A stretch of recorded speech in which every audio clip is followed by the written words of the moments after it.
Hello everyone, today we're going to talk about friendships, what they mean, how they form, and what psychological factors shape them. To start, let's look at something a little unexpected.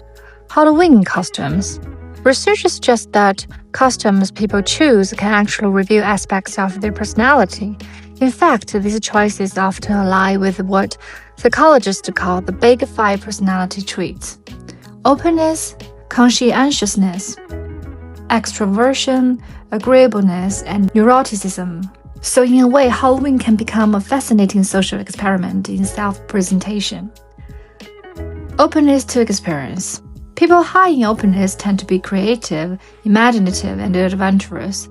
They are the ones who love trying new things and thinking outside the box. So it's no surprise that someone high in openness might dress up as a mythical creature like a mermaid or an alien, or create their own DIY costume. Their choice reflects their artistic side and willingness to be original. Next, we have conscientiousness. These people are organized, detail-oriented, and disciplined. Their costume choice often shows careful planning. Maybe a historically accurate character like Marie Antoinette, or the famous fictional character Sherlock Holmes. Every accessory and detail is precise, showing their dedication and sense of responsibility, even in something as playful as Halloween. Now let's talk about extroverts. People who are outgoing, energetic, and enthusiastic. They love social interactions and attention, so naturally they might choose superhero costumes like Wonder Woman or Captain America, or even dress up as a celebrity. These bold costumes give them a chance to shine and connect with others, perfectly matching their sociable personality. On the other hand, agreeable people are friendly, cooperative, and empathetic. They value harmony and connection. Their costume choices often reflect that they might choose something cheerful and inclusive, like a group theme, the Toy Story characters, or a warm, universally loved figure like Mr. Rogers or a nurse.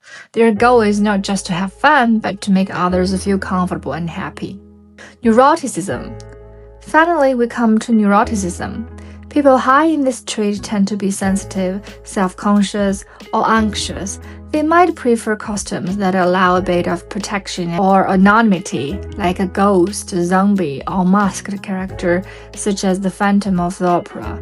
For them, the costume becomes a kind of emotional armor, giving them confidence while keeping some distance from full exposure. Now that we've looked at a personality, let's move to another framework that helps us understand relationships: adult attachment styles. In a different video, we talk about the different attachment styles in intimate relationships. Let's look at the expansion version of them. So, for adult attachment, there are several types. The first is called the secure attachment.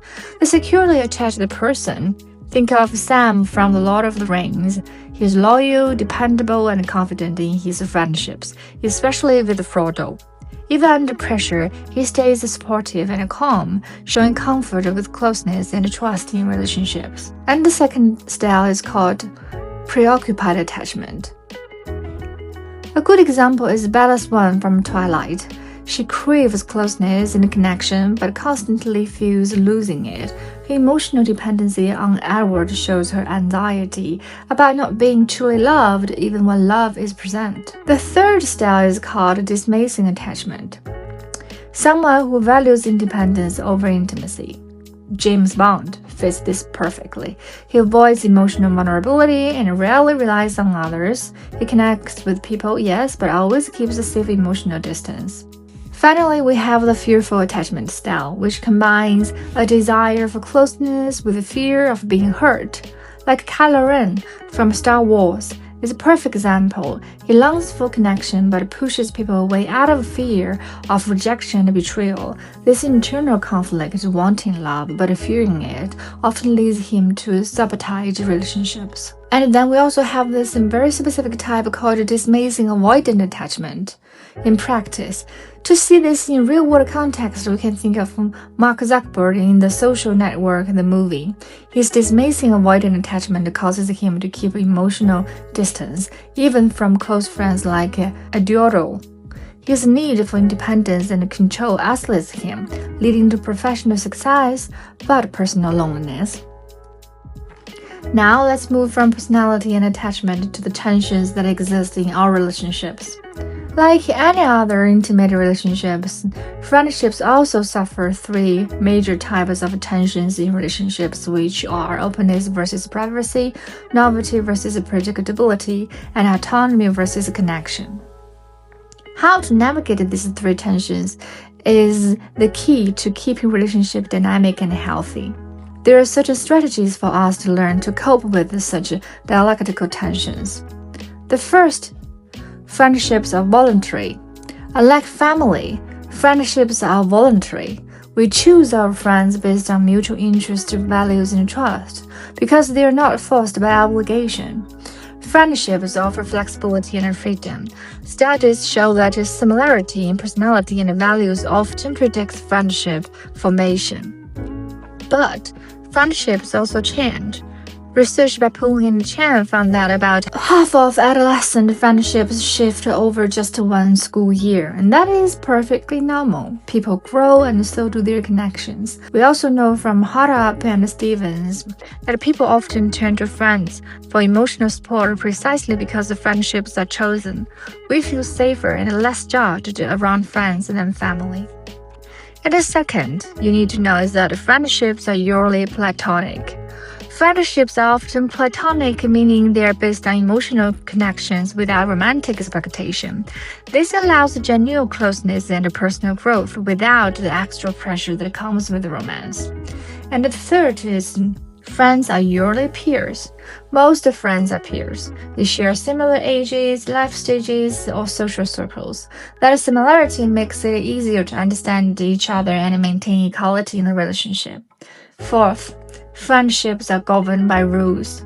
Though friendships are informal, they do follow certain unspoken rules like mutual respect, honesty, and loyalty. These invisible guidelines help prevent conflict and keep the relationship healthy. Fifth, friendships differ by sex. Interestingly, friendships can also look different depending on gender. When it comes to emotional intimacy and communication, friendships between women often rely on deep emotional sharing and verbal expression.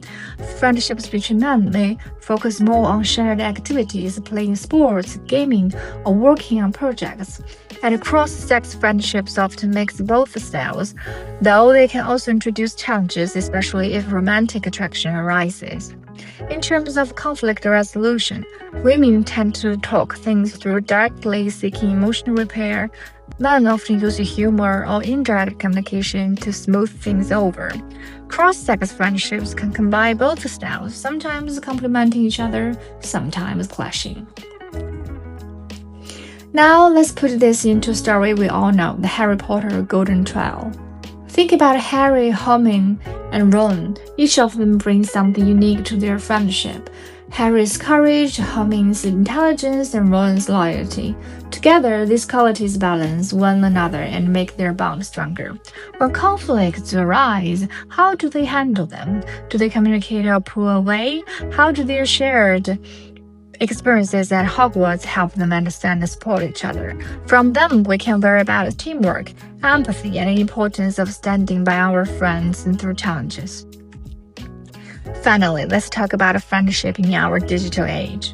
According to a study by Cigna, nearly half of Americans report feeling lonely sometimes or always. Generation Z, those aged 18 to 22, are the loneliest group, with almost 80% reporting feelings of isolation. Since the pandemic, these numbers have only grown. And what's even more striking is that many young people say no one has taken more than a few minutes to genuinely ask how they're doing. This reminds us that friendship still depends on one simple thing, which is real, caring connection. Technology helps us stay in touch, indeed, but it can't replace true presence, empathy, and the feeling of being seen. So, whether we're talking about personality, attachment, or communication styles, one thing is clear: friendship is a powerful human bond built on choice, trust, and care. It requires effort, understanding, and sometimes forgiveness. But it's always what keeps us from feeling alone in the world.